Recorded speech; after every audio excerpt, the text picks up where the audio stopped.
E vou te perguntar agora sobre os 4 desertos. O que te motivou a estar fazendo os 4 desertos, a estar indo nos lugares mais inóspitos do planeta e estar correndo lá?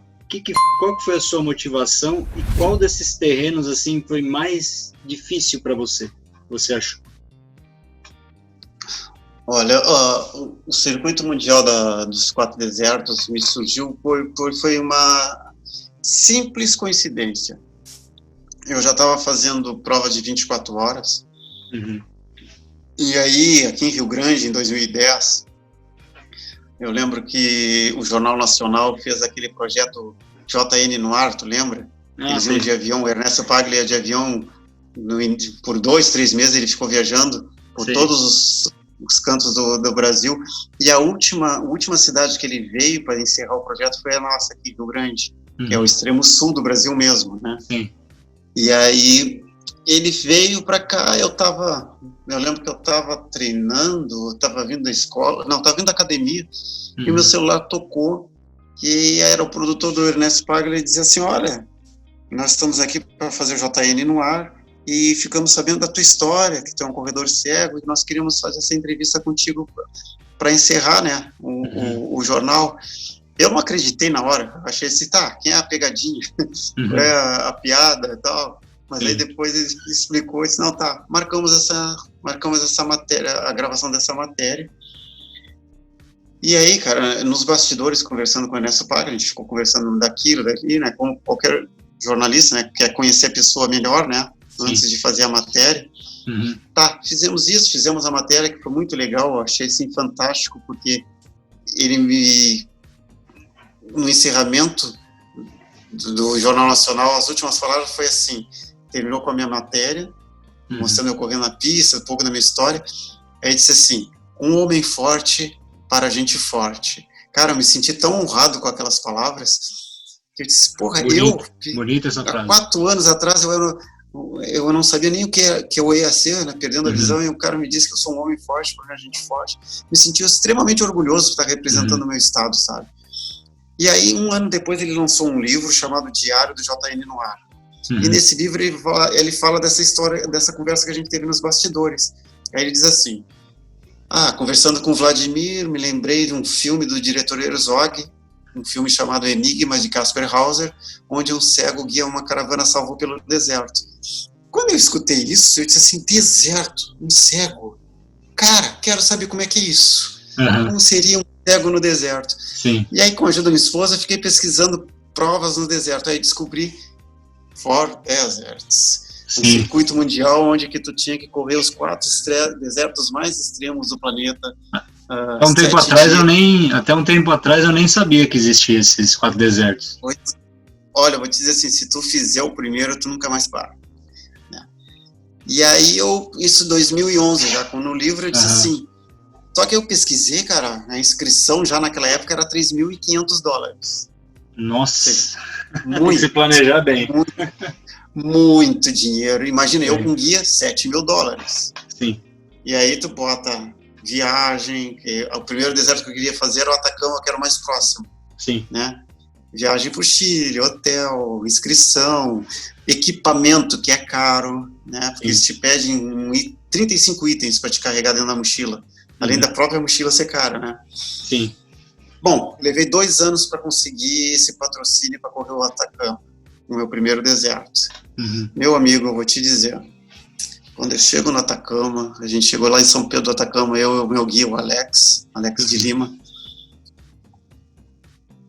Aí eu conheci pessoas, eu lembro que eu estava com 2 dias antes de iniciar, da gente ir para o meio do deserto mesmo, 2 dias antes do briefing lá, da reunião, a gente estava passeando ali pela volta de São Pedro do Atacama, que é uma cidadezinha assim de chão batido, que tu dá uma volta em 10 minutos. É pequenininha, né? No meio do nada, uma cidade dentro, pensa, no meio do nada, mas assim, com turistas do mundo inteiro aquilo, turistas do mundo inteiro. E eu estava lá com a minha camiseta, com a bandeirinha do Brasil, e aí uma francesa e uma inglesa nos chamou a mim e o Alex, viram a gente com a bandeirinha, e era uma das sinalizações que tu tem que usar na prova do deserto, cada corredor tem que ter a sua camiseta com a bandeirinha do seu país de origem, além do logo da prova junto. E elas viram ali, a francesa me chamou, a inglesa disse assim, vocês vão correr a Atacama Crossing? Eu disse, yes. E aí chamou a gente para tomar uma cervejinha ali, e aí conversamos ali, e ela com curiosidade, como muitas pessoas têm curiosidade do que saber sobre como é que um cego via as coisas, sabe? De que forma você é cego. Então ali ela ficou perguntando daqui e dali, e como é que eu lembrava das coisas. Eu disse para ela, olha, não lembro mais, porque ali já era 2013, eu já estava com 7 anos sem visão. Eu disse para ela, não lembro mais, porque eu perdi a memória fotográfica, ou seja, eu não lembro mais das cores, eu não lembro o que é a cor azul, eu não lembro o que é a cor preta, eu não lembro mais a minha imagem do meu rosto, eu não lembro do rosto da minha filha. A minha memória fotográfica foi 0. Hoje em dia eu só tenho som. Nossa. E ela ficou impressionada com aquilo. Ela disse, tá, mas nem o pôr do sol, ela falou assim para mim, nem o pôr do sol. E eu disse, não, Pauline, nem o pôr do sol. Cara, no outro dia ela tinha perguntado, vamos amanhã conversar, tomar uma cervejinha de novo? Eu disse, não, vamos. Ela parou com a van, alugaram uma van lá, que tem naquele serviço de turista, né? Sim. Foi lá no meu hotel e disse, Vlad, vem cá que eu quero te levar a um lugar. Aí fomos de van e rodamos, ela me levou ao Vale de la Luna, lá dentro já do deserto. Lá em cima, cara, subiu uma duna enorme, mas subimos. Só para ela me descrever o pôr do sol. Olha que bacana. Sim, sei lá, ela me descreveu, foi esperando, ficamos horas ali. Então, o sol tá ficando de amarelo, tá avermelhando, tá assim, o vermelho é uma cor mais quente, a gente começou a trabalhar com frio, quente, ela tá frio, agora tá mais quente. E aquela coisa que ela fez por mim, sabe, cara, me tocou tanto no coração, que eu percebi que ali, esse tipo de prova reúne pessoas diferentes, diferenciadas, sabe, que estão ali pensando também no próximo, estão querendo alguma coisa. E aí ela estava ali porque ela nunca tinha corrido uma ultra, nem uma prova de 24, ela estava ali porque ela tinha se separado de um relacionamento de 9 anos, e saiu da França, disse que ia correr o Atacama para os amigos e para a família, porque ela queria espairecer a cabeça, que ela estava meio deprimida, né? Aí o pessoal disse, aí o pessoal todo disse, tu é louca, tu não sabe o que vai fazer, tu não vai terminar, gastando dinheiro, não sei o quê. Aí eu disse para ela, olha, tu me ajudou, tu fez uma coisa que nunca ninguém fez por mim, que foi esse momento aqui. Eu vou te ajudar na prova.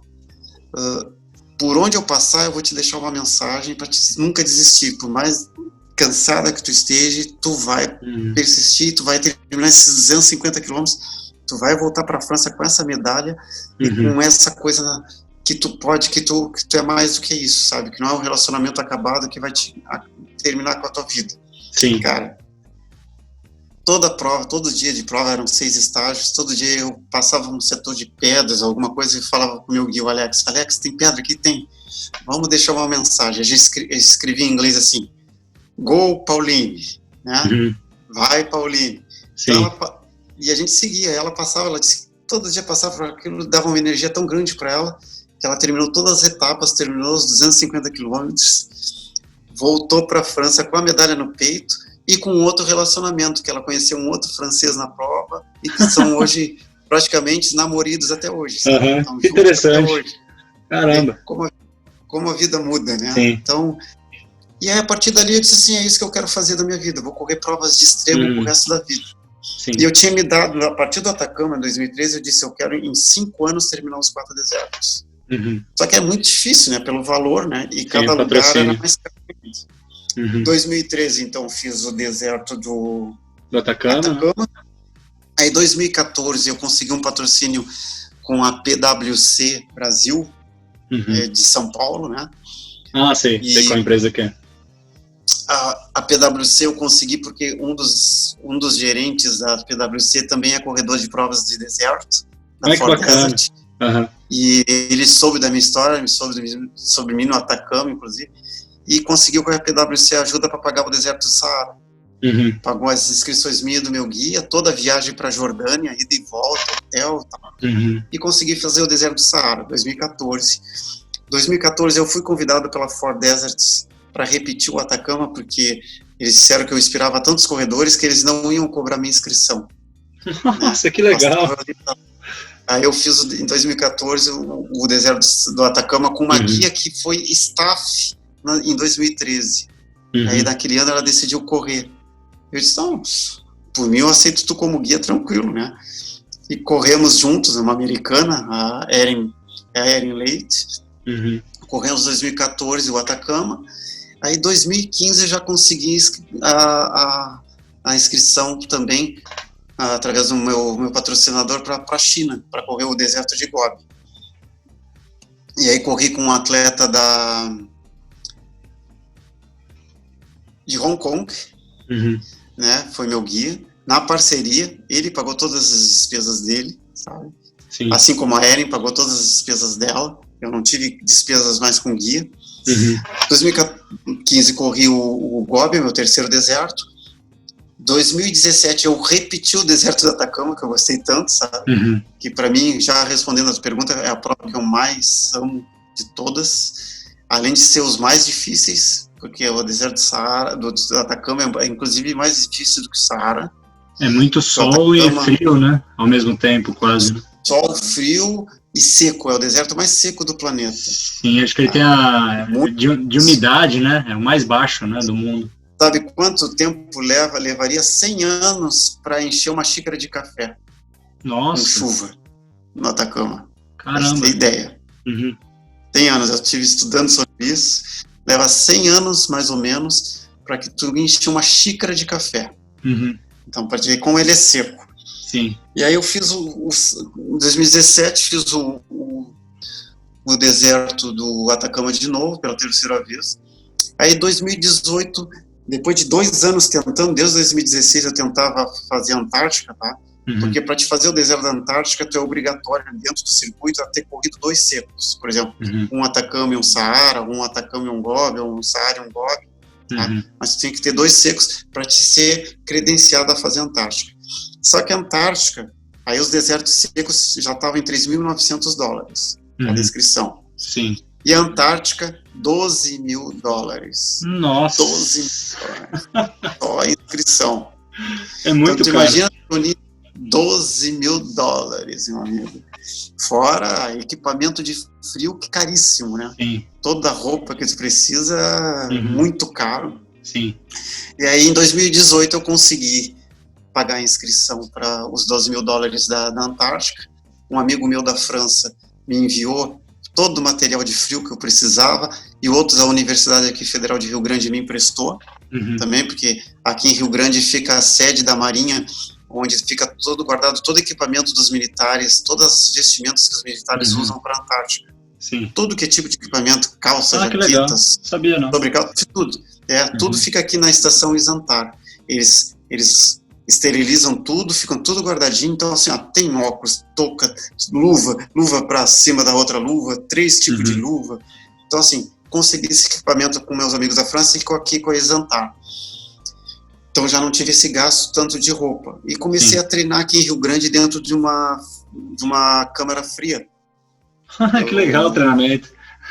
Até para quem quer saber um pouco mais da minha história na Antártica, tem um documentário no Off chamado O Último Deserto, que foi o canal Off, ele ficou comigo durante um tempo, gravando meus treinos para a Antártica, minha viagem para a Antártica, e gravou toda a minha prova. É um documentário só sobre a minha participação.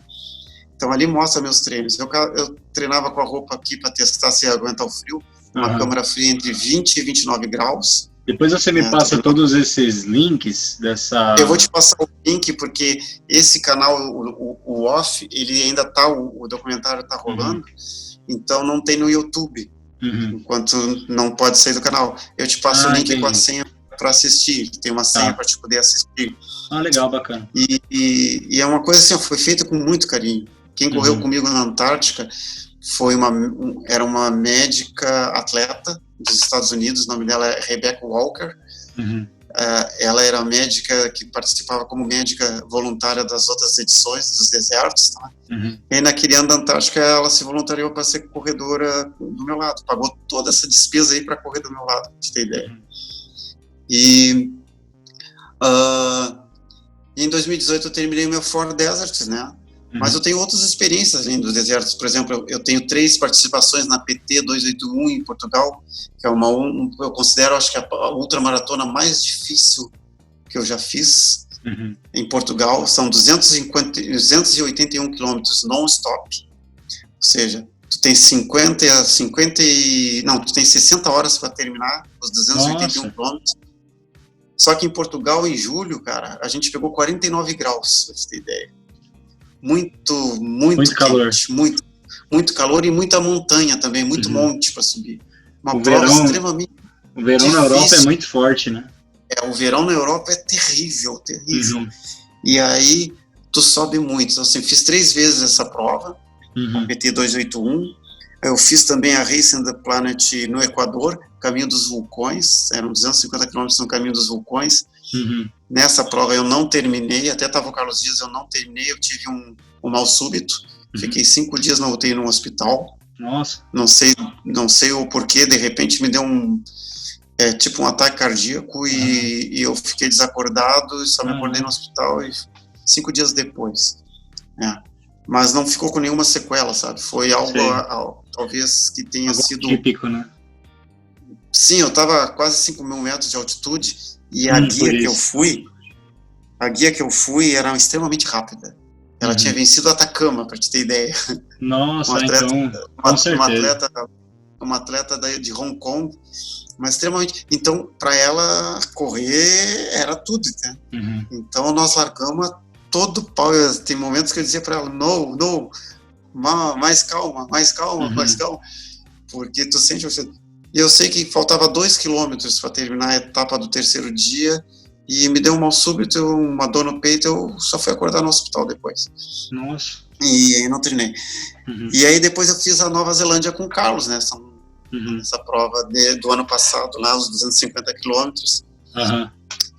E também foi uma experiência incrível, montanha também, muita altitude, mas olha, o Carlos pode ter certeza, o Carlos mesmo me disse que foi a prova mais difícil que ele já fez também, porque era montanha o tempo inteiro, Felipe, muita subida, precisou muito da nossa energia e sempre com aquele peso nas costas, né, um equipamento que leva 12, 14 quilos, o Carlos estava com 16 quilos, a mochila dele tinha 16 quilos. Nossa, é muita coisa.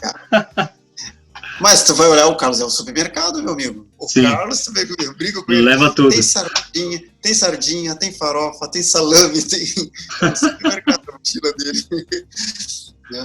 Mas, assim, vivenciei em todos esses lugares que eu fui, troca de cultura, troca de amizade, solidariedade, sorriso, alegria pura, sabe?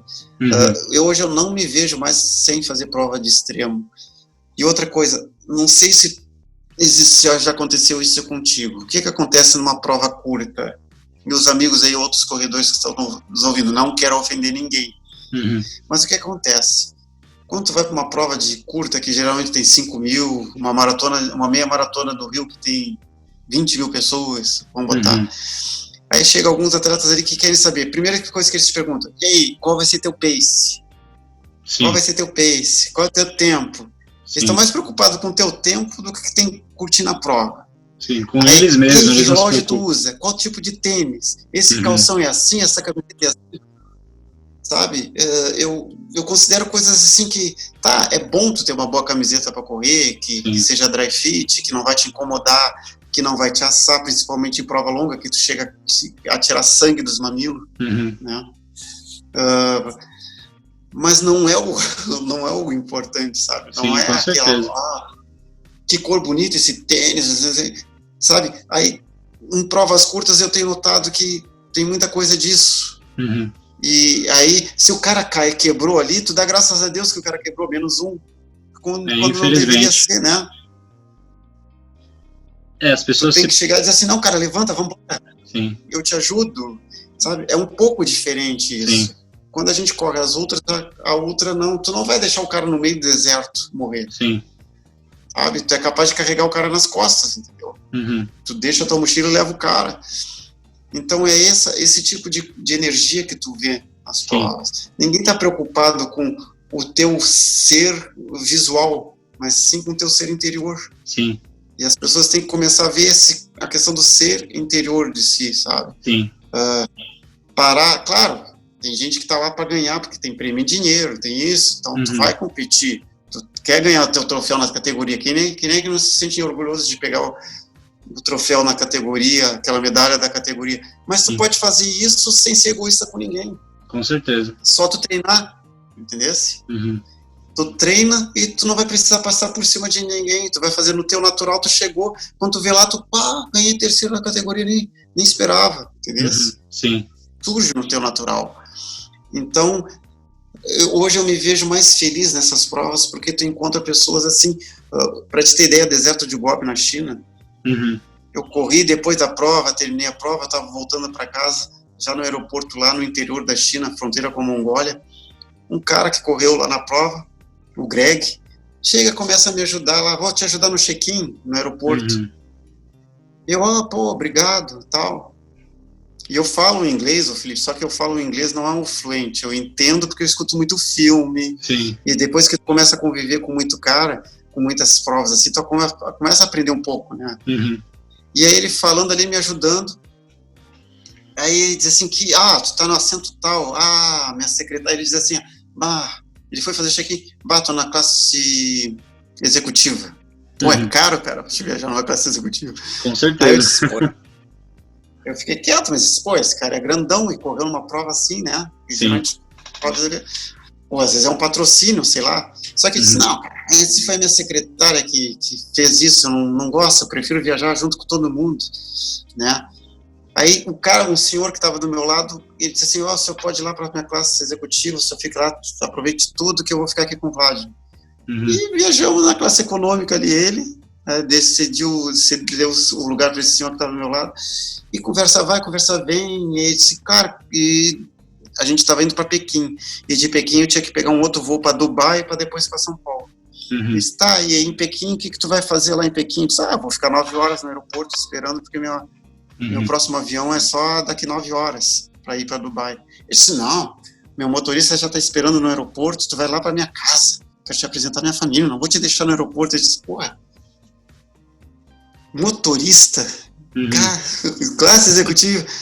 Aí eu disse, cara, tu me desculpa me perguntar, mas por que dá para se ver que tu é um cara que tem uma vida boa? Por que tu decidiu passar 7 dias no deserto, cara?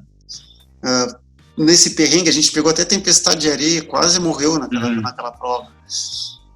E ele disse, Vlad, olha, graças a Deus eu trabalhei muito na minha vida, tenho tudo, minha família tem tudo, então eu venho para cá para lembrar das minhas origens, eu vim para essas provas, para dar valor à água, para dar valor à comida mais simples que tiver, que a gente come com vontade, com fome. Sim. Então eu faço isso para nunca esquecer quem eu já fui, né? Eu disse, que legal. Impressionante. Aí, que tipo de pessoa. Sim. Aí eu perguntei para ele, só para finalizar, o que tu faz da tua vida? Ele disse, eu sou vice-presidente da Nestlé. Só isso. Eu disse, caramba, né? Então, assim, pessoas que tu encontra, e olha, eu já corri com ator de cinema, já corri com donos de rede de hotel, assim, 5 estrelas do mundo, sabe? E esse tipo de gente que tu encontra, que tu pensa que são arrogantes, que teriam que ser arrogantes, e não. Estão ali na prova, tu não sabe quem eles são, e te tratam igual, te ajudam. Então, assim, quem puder, pessoal, vocês que correm prova curtas, vão subindo, assim como o Felipe está fazendo aos pouquinhos, já está com 64 quilômetros, a próxima ele vai fazer uma de 100, depois se Deus quiser. Né? Vão subindo para vocês perceberem o que é essa energia, do que é correr uma ultramaratona de extremo. Porque vocês vão perceber que muda a vida de vocês, porque ela toca na alma, ela não toca só no físico, toca na alma. Hoje eu sou um cara muito melhor do que eu era antes como corredor, porque realmente hoje, assim, correr para mim é um prazer, não é nenhum sofrimento. As pessoas dizem, tu vai correr com esse frio de novo, vai treinar nessa chuva? Eu vou, entendeu? Por quê? Porque é isso que eu vou encontrar lá nas provas de extremo. Sim. Do nada tu pega 54 graus, daqui a pouco a temperatura cai. O teu corpo tem que estar acostumado. E além disso, me dá um prazer muito grande, sabe? Não tô roubando ninguém, não tô fazendo mal para ninguém. Eu tô ali, fazendo aquilo que eu amo. Se para alguns é sofrimento, para mim é aprendizado. Sim, é aprendizado e também vira uma paixão, né? Sim, toda a vida. A gente fica meio doidinho, assim, sabe? Sim. Ah, eu já tô sendo picado por esse bichinho da corrida também. É E isso aí, não para, cara, não para, porque tu, como tu disse, tem 29? 29, isso. Ixi, É muito novo, bastante. tem muita coisa, muito chão pela frente. Sim. Tu ainda vai correr muita ultra ainda. E a Badwater, você já pensou em fazer? A Badwater lá no Vale da Pois, Morte? com certeza. Inclusive, eu fiz a minha... Porque a Badwater tu tem que ser aceito, né? Sim. Tu tem que ser aceito para ser. E eu mandei a minha história para eles lá, o meu pedido, e o meu pedido foi aceito. Uhum. Eles aceitaram, disseram que seria um orgulho para eles me ter lá na prova. Uhum. O problema da Badwater é que tu tem que ter uma logística, né? Uhum. Tu tem que ter... seria suicídio tu correr sem logística. Tu tem que ter um carro de apoio, pelo menos com um médico, um preparador, né? Sim. Para ter esse carro de apoio. Porque ele só não é mais seco que o Atacama. Sim. Porque o Atacama, ele é considerado 60 vezes mais seco do que o Vale da Morte, onde é a Badwater. Caramba, não sabia. Só que é asfalto, né? Uhum. É uma estrada que é asfalto. E aí eu ficava muito pensando na questão da logística, que é caro. Sim. Aí, tem que ter um carro para ficar todo o tempo na prova, não sei o quê. E hoje já é mais fácil, porque, como eu te disse, na Antártica eu corri com a Rebecca Walker, que é médica em São Francisco, e tenho certeza que eu teria todo o apoio através dela e amigos dela lá nos Estados Unidos para me dar esse apoio na Badwater. Então, sim, hoje eu penso em fazer a Badwater, talvez 2021 não, mas 2022 sim. Porque 2021 eu penso em correr o deserto da Namíbia, né? E em abril já está certo, porque eu estaria correndo esse ano, se não fosse pela pandemia, eu ia fazer 1.001 quilômetros em Portugal, né? Na Portugal Countryside. Essa prova foi adiada, mas como eu já estou com inscrição paga, já tenho as viagens pagas, é só ir ano que vem correr. Então, eu quero correr os 1.001 quilômetros em Portugal e depois, mais adiante, fazer o deserto da Namíbia, que faz parte da Ford Desert. Sim, que eles trocaram, né, do Saara para Namíbia agora, né? Eles trocaram a Jordânia, porque antes o Saara era feito no Egito, aí teve os conflitos da Guerra Civil no Egito, né? Sim. Passou para a Jordânia. Aí, na Jordânia, depois teve aquele caso do piloto que foi morto dentro de uma gaiola, incendiado, lembra? Ah, sei, lembro. Pelos terroristas. Aí a Jordânia começou a ficar perigoso também, e aí se passou para Namíbia. Então eu penso em ir na Namíbia justamente porque é uma região de safaris, coisas. Eu acho que vai ser muito legal correr lá. Então para 2021 eu tenho Portugal, a Namíbia, se Deus quiser, vou correr atrás ainda desse patrocínio para a Namíbia. Aí 2022 sim, tenho essa prova que eu quero fazer aqui, a Badwater, e uma na Austrália, que é de 500 quilômetros. Nossa, tem umas provas dias que eu nem imaginava. Tem umas provas que você está falando que eu nem imaginava.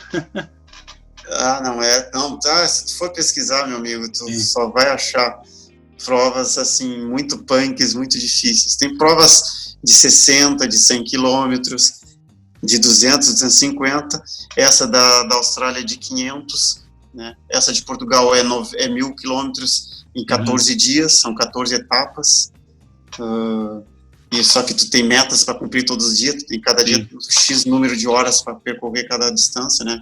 Então nunca é fácil, né? Tu tem que estar sempre atrás do relógio.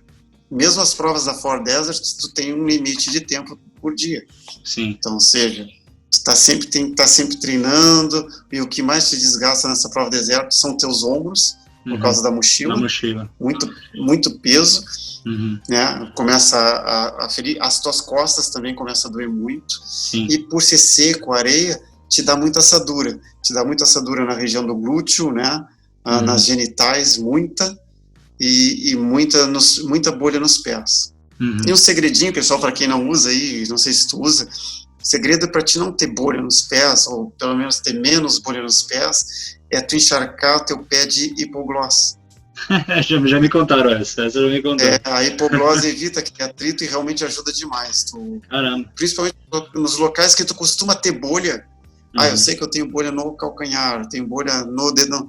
mete hipoglose ali, bota Já meia e já era. Que tu vai proteger muito sobre isso. Sim. A gente aprende muito com os atletas nesse tipo de prova. Sim, são coisas simples, né? São umas coisinhas bem simples assim, mas que tem hora que é difícil, viu? Inclusive essas assaduras aqui na parte das genitais é duro, viu? Eu já corro com pomada, eu já passo pomada, tudo e vou. Eu vou te dizer uma coisa, Felipe. Cada vez que termina essas provas de 7 dias sem banho, é que eu vou pro hotel para tomar banho, meu amigo, quando o chuveiro começa a escorregar e vai lá para baixo, a alma arde, né? Parece que Deus ele como arde até a alma. Sim, sim. Dói tudo, porque dói, mas dói, meu. Eu já espero escorrer e já fico, né? Só naqueles momentos do grito assim, que dói. Não é fácil, vida de maratonista, não. Já tive essa experiência também, é difícil, viu? Bom, mas faz parte. São cicatrizes da guerra. Sim, com certeza. Bom, e assim, o que eu mais fiquei impressionado da sua história, né? E outra coisa também, você falou que você não liga muito para tempo, né? Não liga muito para pace, né? E você acabou se tornando recordista mundial, né? Em 2016, você percorreu 69 quilômetros em 9 horas e 15 minutos, né? E esse recorde mundial seria uma corrida sem guia, né? Que é isso. Ainda em dezembro do ano passado, que até teve uma matéria no Fantástico, aquela que você me passou, você conseguiu superado, né? Porque você fez 226 quilômetros na ultramaratona do Extremo Sul, lá na Praia do Cassino. E aí você quebrou esse recorde sem a ajuda de um guia. Aí eu queria que você contasse como que isso foi possível, como que você conseguiu fazer esses 226 quilômetros sem guia. Conta pra gente, porque isso é impressionante. Olha só, a Extremo Sul, como eu disse, é uma prova de praia ininterrupta e praticamente uma reta. Não digo ser reta, ela faz umas curvas. É a maior praia do mundo, né? É a maior praia do mundo, então, ou seja, a praia do Cassino, ela sai na realidade do Chuí, onde não tem praia, no Chuí não tem praia, mas a gente vai, atravessa Santa Vitória do Palmar e chega na barra de Santa Vitória do Palmar, que é o final dessa praia. Sim. Então, de uma ponta da barra de Santa Vitória até a ponta da barra de Rio Grande, são 226 quilômetros direto de praia. Basta tu seguir o mar ao teu lado. Se tu seguir o mar, é uma ponta a outra, né? Então, eu disse, poxa, eu não preciso de guia nessa prova. A água vai ser meu guia, a natureza vai ser meu guia. Então, eu tinha recebido, quando eu corri em Portugal, um tempo depois, um amigo de Portugal me mandou um link de um francês que bateu o recorde mundial. Ele fez 54 quilômetros sem guia, mas numa prova, mas com a ajuda de uma bengala eletrônica. A bengala, ele usava um colete eletrônico e que passava transmissão por ponta da bengala, e quando tinha um obstáculo, ela bipava mais forte. Sim. Né? E aí ele fez esse 54 e bateu esse recorde. Eu disse assim, poxa, interessante a matéria que ele fez. Vou bater recorde desse cara. Eu disse assim, de algum jeito. Eu disse, eu vou bater o recorde desse cara. Aí eu disse, como? Aí surgiu o Extremo Sul. Eu disse, bom, Extremo Sul eu não preciso, eu não tenho essa bengala, não quero também correr com essa bengala, mas eu tenho a praia, eu tenho a água para me guiar. E aí, em 2015, eu quis fazer fiz a primeira tentativa. Só que não concluí, nenhum atleta concluiu, porque nós passamos no meio da madrugada com um ciclone extratropical. Nossa. O vento chegou a 142 km por hora, muito raio, muito temporal, e aí a prova foi cancelada ali. Sim. Né? Aí, em 2016, eu era diretor da prova já, também.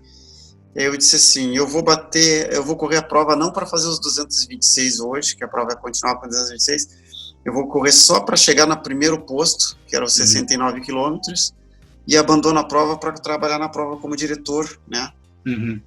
Mas aí, chegando no primeiro posto, eu sei que eu já teria batido o recorde, de 54 para 69. Sim. E foi o que eu fiz. Fiz os 69 quilômetros, abandonei a prova. Só que muita gente achou que eu abandonei a prova porque eu estava cansado, porque eu desisti. Não, sabe? Eu abandonei porque eu era um dos diretores da prova, eu estava muito focado em que a prova, os atletas terminassem todo mundo bem. Sim. E eu sabia que eu ia ter uma oportunidade de bater o recorde de novo, entendeu? Sim. Eu faria com que eu ia bater ele em 2 etapas. Se 69, eu disse, não, na próxima vez eu vou de uma ponta a outra que eu não vou ser diretor da prova. Sim. E aí vou estar direto. Aí, em 2017, eu fui fazer 3 dias antes, eu não pude mais nem largar a prova, que eu peguei pneumonia. Peguei um febrão, uma pneumonia, e em 2017 não pude fazer a prova. Tinha treinado muito para fazer e não fiz. Sim. Aí chegou 2018, não, agora nada vai me tirar dessa prova. Só que, assim, muitas pessoas dizem assim, ele não vai conseguir, é impossível. O próprio Paulo, que é o organizador da prova, dizia assim, Paty, eu acho impossível, é como se fosse um cego chegar à lua, né? Eu disse, então tá, então eu vou te mostrar que um cego chega à lua. Ele falou que você queria escutar, né? Que é aquele gatilho... Em momento nenhum, cara, ele acreditou mesmo. Isso ele me fala, tá falando o que ele falou. E aí largou a prova e eu larguei sempre focado. Praia. E eu já tinha recomendado antes para os atletas assim, olha, eu não posso ter ajuda porque eu quero registrar isso no Guinness. Se vocês correrem do meu lado, vai ser como se eu tivesse algum guia. Sim. Porque vão dizer que eu estava me aproveitando da referência de vocês. Então, para não me passar assim, que cara chato, não quer ninguém do meu lado, eu avisei já no briefing, olha, eu não quero vocês do meu lado, mas não é porque eu não gosto de ninguém, é porque eu preciso disso registrado. Vai ter um fotógrafo registrando isso para que eu possa mandar isso para o Guinness Book e tal. Sim. Então eu não posso ter ninguém do meu lado, então eu peço desculpa a vocês, mas eu não posso acompanhar um de vocês. Tá. Aí o que acontecia? Quando eu passava por algum, eu perguntava, né, os caras, isso, vai, Vlad. Ou quando eles passavam por mim, eles diziam, Vlad, vai lá, vai que tu vai conseguir. E, sabe, me incentivavam, eu incentivava. E aí eu sei que quando faltava 15 quilômetros para terminar a prova, eu peguei um WhatsApp, tinha um dos staffs começou a me acompanhar com a moto, né? Aí eu disse assim, cara, a gente tá perto do navio, que é um ponto turístico da praia. Tá, então quando a gente chegar no navio, tu me dá uma paradinha, tu pode tirar uma foto com o teu celular, eu aqui no navio, que só faltava 15 quilômetros, e tu manda pro diretor da prova, WhatsApp. Aí tá, tirei a foto lá e aí mandei um áudio assim pra ele, Paulo, tô aqui, vice, só faltam 15 agora. Eu já tava em 11º, cara, na geral, 11º, tinha largado 43. Tinha largado 43. Cara, tu não acredita que ele mandou um áudio, ligou pro cara desesperado, manda o Vlad parar, porque a imprensa não tá aqui, eu tenho que registrar isso. Cara, e eu disse, como? Cara, ele não acreditava nisso, né? Sim. Então tinha posto a imprensa lá. Resultado, eu fiquei parado naquele lugar que eu tirei foto quase 2 horas. Para poder chegar toda a imprensa, inclusive para depois fazer essa matéria pro Fantástico. Sim. E eu furioso, porque, cara, eu vou perder minha posição. Porque eu tava ali. Primeiro eu queria só terminar, mas já que eu tinha terminado, estava numa posição boa, quando eu fiquei sabendo que eu estava em 11º, eu disse, eu não quero perder o 11º, já 2 horas. Mas tu acredita, não passou um atleta por mim? Nossa. 2 horas eu ali parado, não passou um atleta. Eu tive a vantagem que eu peguei do 12º. Sim, 226 não é para qualquer um, não. E aí quando ele me liberou, eu meti pau, né? Pau. Fui direto. Cara, uma multidão me esperando na chegada lá. E aí eu desabei, porque os caras gritando assim, cantando, o povo gritando assim, olê, Vlad. Cara, aquilo eu derrubei porque não era pela multidão, mas quando eles gritavam Vlad, eu disse, era tudo que eu queria, não ser mais chamado de ceguinho e ser chamado pelo meu nome. E as pessoas estavam gritando o meu nome. Aí eu desabei chorando, porque eu disse assim, eu consegui. Anos depois de tudo, da minha primeira corrida, as pessoas estão me chamando pelo meu nome. E aquilo ali foi o auge, né, cara? Então, assim, eu não estava comemorando o recorde atingido ali. Ali eu estava comemorando o fato de eu ter resgatado o meu nome de volta. Foi a maior emoção que eu tive. Depois do Atacama, foi a maior emoção que eu tive, cara. Ser chamado pelo meu nome, ser respeitado como uma pessoa, como um ser humano. Sim. É algo tão simples assim, né? E é impressionante, né, a força que tem, né? Parece simples, né? Mas como uma trajetória, de repente, Sim. mudada, às vezes assim, ó, um cara virar cadeirante através de um acidente de carro, ou Sim. mesmo um tombo numa escada, aí a pessoa vai perceber que não foi só os movimentos que ele perde Sim. toda uma identidade por ser rotulado depois disso. Sim. Então é isso que eu acho que as pessoas aproveitar esse momento de pandemia, que está todo mundo conseguindo olhar mais para o coração dos outros, Sim. né? Está conseguindo refletir mais um pouquinho, até para a própria família, para ver o quanto às vezes a gente sem querer é injusto, né? Quanto sem querer a gente acaba magoando as pessoas. Sim. E hoje, sabe, eu passo por cadeirante na rua, eles me falam, opa, eu sou cadeirante, eu paro, eu abraço o cara, eu aperto a mão, porque assim, ó, é como eu, sabe, eu me identifico, porque eu sei Sim. que ele já passou, e está passando todos os dias pelas mesmas dificuldades, e aí te dá um cumprimento sorrindo, te dá uma coisa assim, sabe, então você é um cara com energia, então, ou então quando a pessoa não tem essa energia, a gente mostra, olha cara, eu também pensava assim, mas hoje eu sou assado, sabe, tem que partir de dentro de ti isso, tem que partir de dentro da tua alma, do teu coração. Não, com certeza. Quem não tem a corrida para ou não gosta de correr, vai achar um outro recurso que vai fazer isso, sabe? Às vezes é escrevendo, às vezes é atuando, às vezes é trabalhando em outro lugar. Sim. Mas sempre a gente vai encontrar um recurso que vai fazer com que tu te erga de novo, te saia das cinzas, assim, sabe? Sim.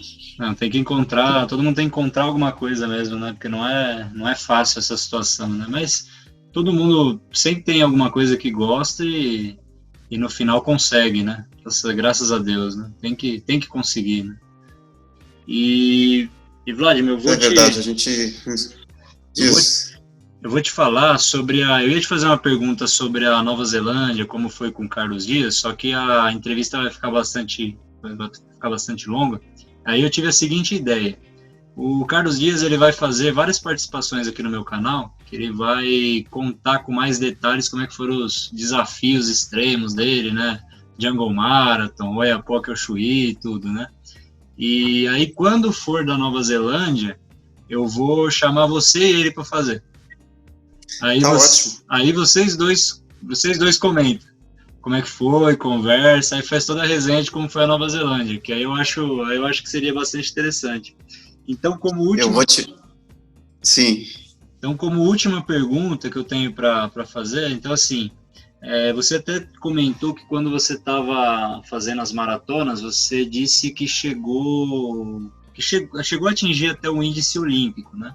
Então, eu queria te perguntar, você não teve vontade de estar fazendo uma Paralimpíada? E como que você vê o paraatletismo no Brasil? Né? Porque a gente vê que o Brasil nos Jogos Olímpicos ele sempre chega muito bem, né? Mesmo sem apoio, mesmo sem tanto suporte, mas ele sempre chega muito bem, sempre chega ali perto dos líderes. Né?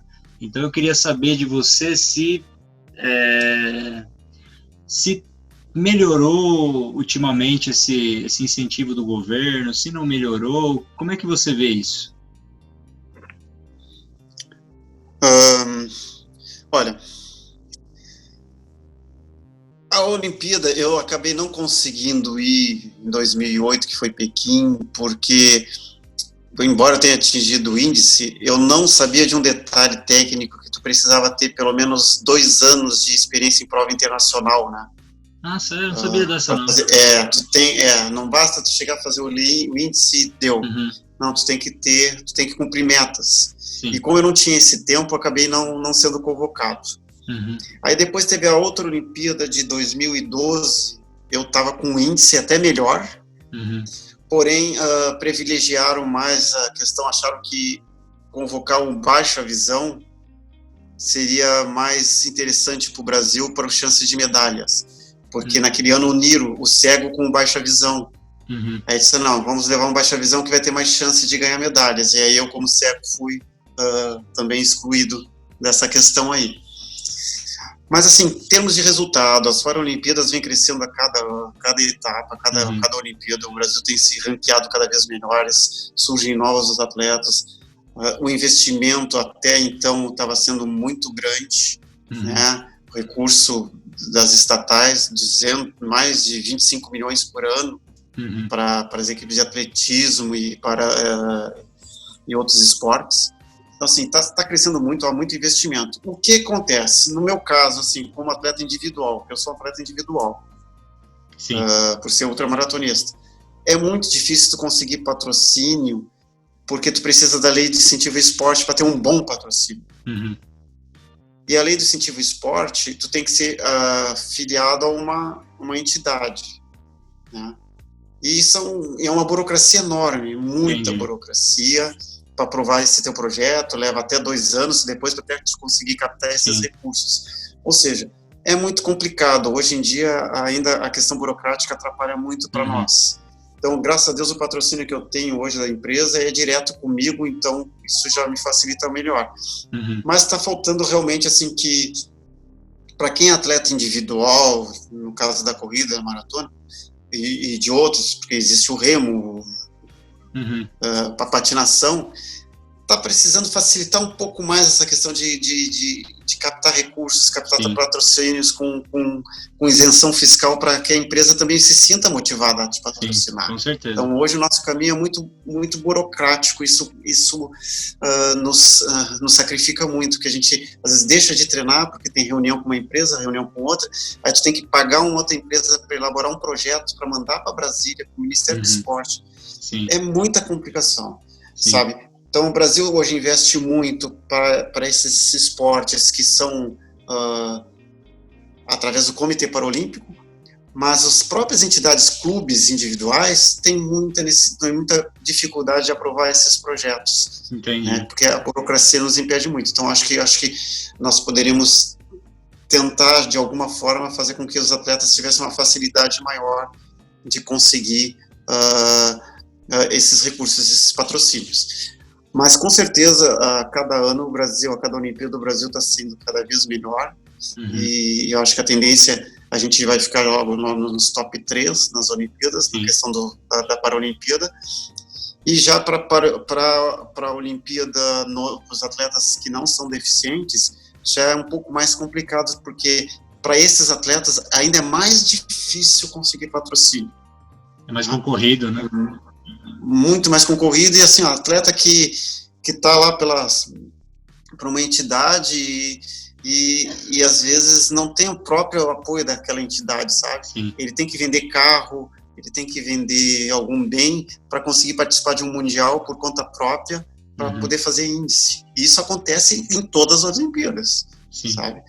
Então, eu acho que tem realmente que melhorar isso, as empresas poderiam ser motivadas a patrocinar os atletas de uma forma melhor, né? Porque a primeira coisa que eu escuto quando eu vou a uma empresa, tem como ser isso pela lei de incentivo, a cultura, a lei de incentivo ao esporte, até tem, mas é complicado, porque sabe, tu tem que elaborar e leva pelo menos uns 2 anos, assim. Eu vou te falar que eu li, foi no sábado a respeito disso, porque eu não sei se você chegou a ouvir falar, tem um atleta nosso aqui em São Paulo que ele fez uma campanha chamada SOS Corredores de Elite, né? Então ele fez uma vaquinha virtual, ele juntou vários influenciadores digitais, justamente para estar ajudando os atletas de elite, né? Então acho que eram 30 atletas beneficiados. E aí, quando eu vi essa campanha, eu fui atrás dessa lei de incentivo ao esporte para entender como que ela funcionava e tudo, né? E aí, quando eu estava lendo a fundo, que eu li isso, porque eles não patrocinam um atleta individual, né? E os projetos demoram muito para ser aprovados. Então, realmente, é bem difícil, né? De estar conseguindo esses recursos, mesmo que você prove que você tem índice, que você consegue, né? Realmente é bem difícil. Já ao contrário nos outros países, como Estados Unidos, Jamaica, tem mais facilidade para isso, entendeu? Mas eu acho que são coisas que o Brasil ainda tem que melhorar bastante. Eu acredito assim, com essa pandemia vai ficar pior ainda, né? Sim. Porque as empresas estão com dificuldade e tu sabe que a primeira coisa que cai geralmente é marketing e esporte, né?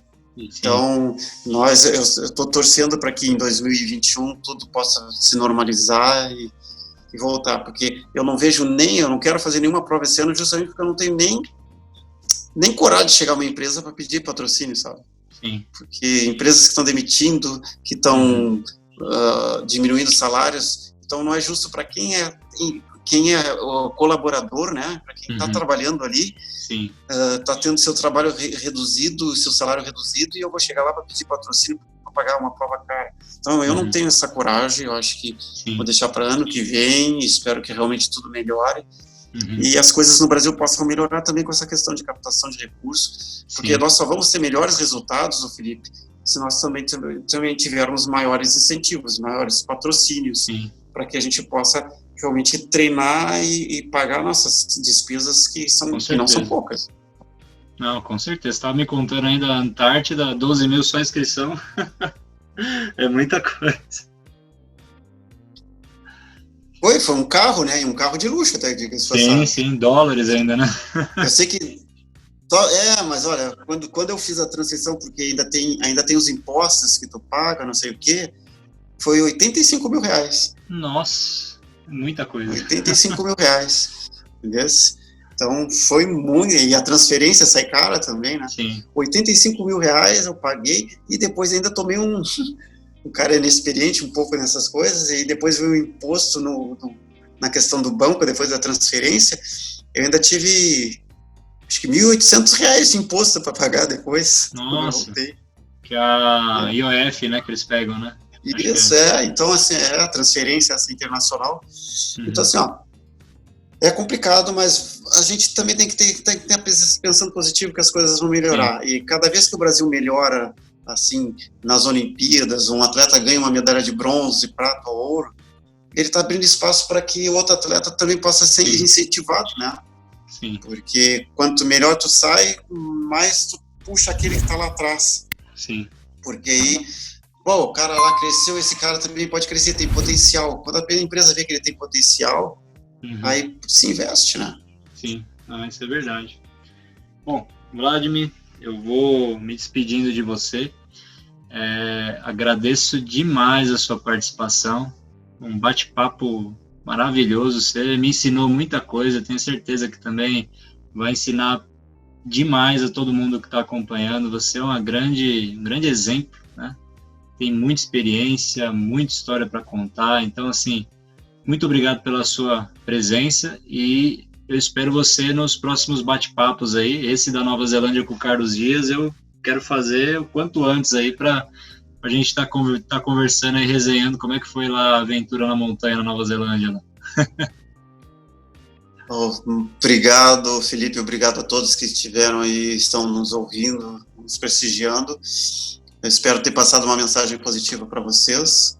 Vou te mandar uns vídeos desse perrengue da Nova Zelândia que a gente tem lá, quando a gente estava perdido, tá? Sim. Vou te mandar. E eu realmente espero que a gente, nossa troca de ideias aqui, possa ter ajudado muitas pessoas, incentivado outras pessoas a correrem, que seja 1.000 metros ou 1.000 quilômetros, mas que não fiquem paradas, que corram atrás dos seus planos, dos seus sonhos, e que não deixem nenhuma pedra no caminho parar vocês. Façam dessas pedras uma escada, né, para que vocês ultrapassem tudo na vida. Obrigado pela oportunidade, um grande prazer te conhecer, tá? E espero realmente a gente estar junto aí, né? Agora a gente tem o seu contato, a gente vai mantendo aí o contato, e quem sabe tu vem aqui a Rio Grande correr Extremo Sul Ultramaratona no próximo ano de 2021 aí. Mas se Deus quiser, 2022, vamos colocar assim, vai que a progressão vai demorar um pouquinho, mas eu vou sim, eu gostei da ideia. Tá bom, meu amigo, um abraço, tudo de bom para vocês aí. Então, um grande abraço, Vlad. Valeu, obrigado.